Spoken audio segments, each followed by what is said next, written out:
So, in this episode of the Comics My Mom Let Me Keep, I'm going to show you the pride and joy of those comics, my amazing Spider-Man run. And we're going to start in this part one with the Lee Ditko run. Stay tuned for the video. Anachronic. Hi, comic book guys and gals. I'm Joe, and welcome to Anachronic Comics. For new viewers, just a quick summary of what this is all about. The comics my mom let me keep are the comics that I retained when we moved from Manhattan to an outer borough of New York City. My mom had told me that to get rid of some comics. I got rid of probably a good couple of hundred or more comics. I don't remember what they are, so although I'd like you to put comments down in the comments section, don't ask me which ones I threw out because I have no clue. But one set that I did retain, and this was we moved in May of 1969, was my run of Amazing Spider-Man. Now, what I'm going to show you in this first part is the set of comics that I kept that were the Lee Ditko run. As you may know, Lee and Ditko ran from certainly Amazing Fantasy 15, which I don't have, from Spider-Man, Amazing Spider-Man number 1 through Amazing Spider-Man number 38, plus 2 annuals.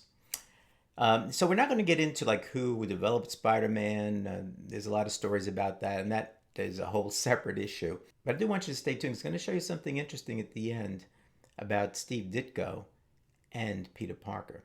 So hold on. So, Amazing Spider-Man.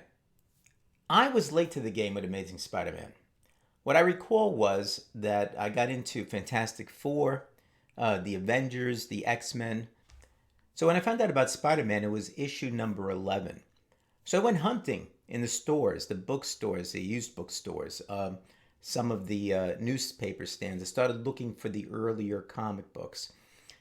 As you may know, in those days when they went to the newsstands, if they didn't sell a comic book, they would send it out, they would send it back, or what they started to do was to cut the top off where the trade dress was, and then just send the trade dress back so they wouldn't have to package up all the comic books to get a reimbursement from the publisher. Then they'd throw those comic books out.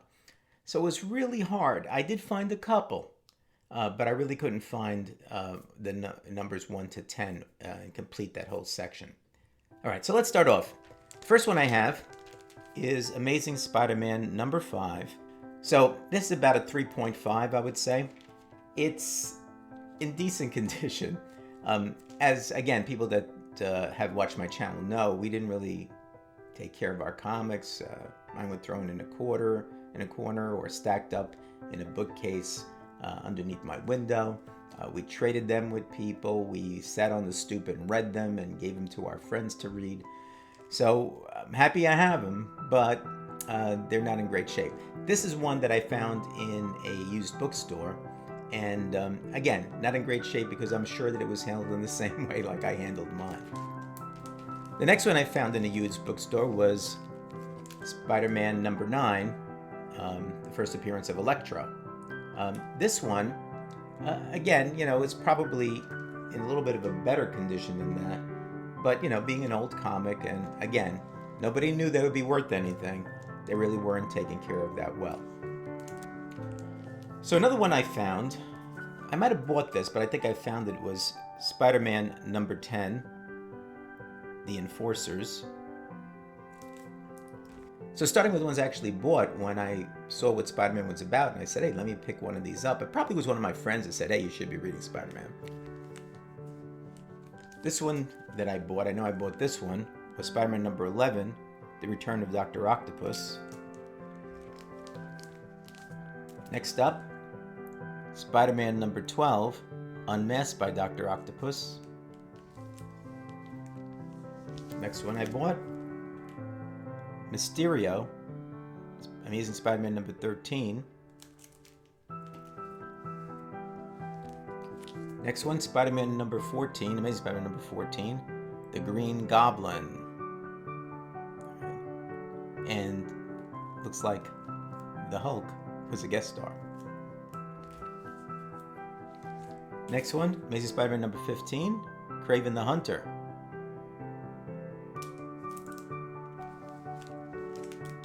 Next one, Spider-Man number 16, where Spidey battles Daredevil in his OG uniform. Next one, Amazing Spider-Man number 17, which guest starred the Human Torch, and the Green Goblin is back. Next, kind of an iconic cover here, Amazing Spider-Man number 18, The End of Spider-Man, with the Sandman stalking the streets. Next one, a truly iconic cover by Ditko, Spidey Strikes Back. I think one of the iconic covers that Ditko put together.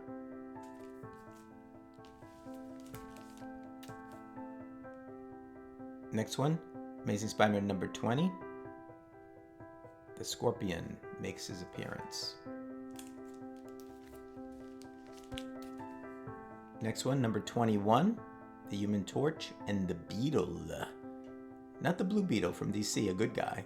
This is the Beetle, a bad guy.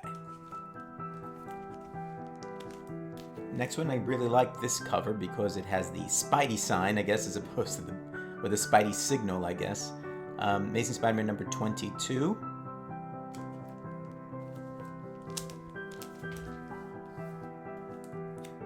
Next, Amazing Spider-Man number 23. Green Goblin back again. And we have here the Merry Marvel Marching Society, of which I am a member. Video to come. Next, Amazing Spider-Man number 24, Spider-Man Goes Mad, as you can see from the cover. Next, another, I think, semi-iconic cover, captured by J. Jonah Jameson, The Amazing Spider-Man number 25.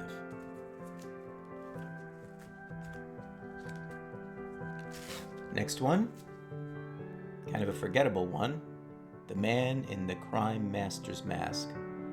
That's Amazing Spider-Man number 26. Next one, somewhat iconic, Amazing Spider-Man number 27, Bring Back My Goblin to Me. I like this cover. Number 28, the black cover, The Molden Man. But because it's black and because we didn't take care of them too well, a lot of spine ticks going up and down here. You can see them so well on the black cover. Next one,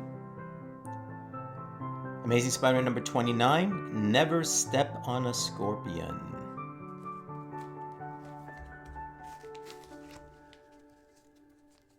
Next, Amazing Spider-Man number 30, The Claws of the Cat.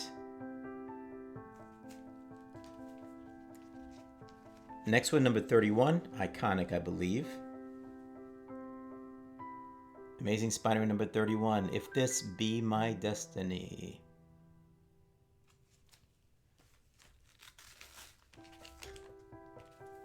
Next, Amazing Spider-Man number 32, Man on a Rampage. And the next one, Amazing Spider-Man number 33, was one of my 1960s iconic covers on my Monday Top 5 Covers show. Amazing Spider-Man number 33, The Final Chapter. If you watch that particular show, and I'll put a link up above, I give you some background on that particular cover. The next one, let's get the glare out here. Amazing Spider-Man number 34, The Thrill of the Hunt, with Kraven the Hunter back.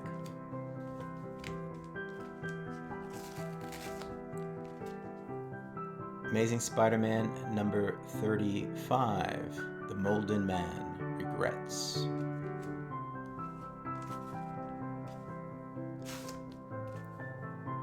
Amazing Amazing Spider-Man number 36, When Falls the Meteor.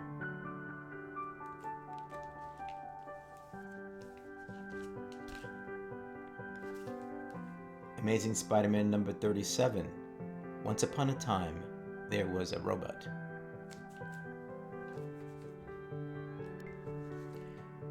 And the last regular issue of the Steve Ditko run on Amazing Spider-Man was Spider-Man number 38, Just a Guy Named Joe.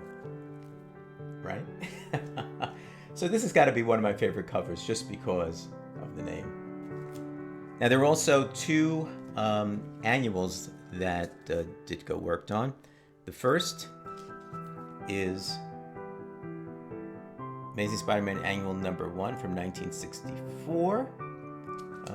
Looking at this, again, a lot of issues on the side. It's a square-bound issue, so that's a little bit more of a difficult, older comic to keep in shape.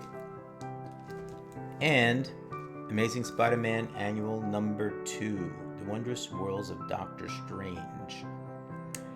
So I wonder if this is going to mean anything because of the new Spider-Man movie that involves Doctor Strange. And we'll see. So that's part 1 of this particular episode of the Comics My Mom Let Me Keep, where I'm focusing in on the Amazing Spider-Man Volume 1 run that I have that was the Stan Lee Steve Ditko run. Again, through Amazing Spider-Man number 38 and 2 annuals.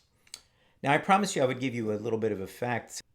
So I want you to take a look at this picture that I got from an article on Steve Ditko. Take a look at this picture of Steve Ditko as a young man. Right next to it is a drawing of Peter Parker by Steve Ditko. Interesting, no? So that's the video. If you enjoyed it, please give me a thumbs up. Share the video with your friends. Subscribe if you haven't. And stay tuned for part 2 of this episode where I get into the Comics My Mom Let Me Keep, the Stan Lee John Romita Sr. edition. Take care and I'll see you soon.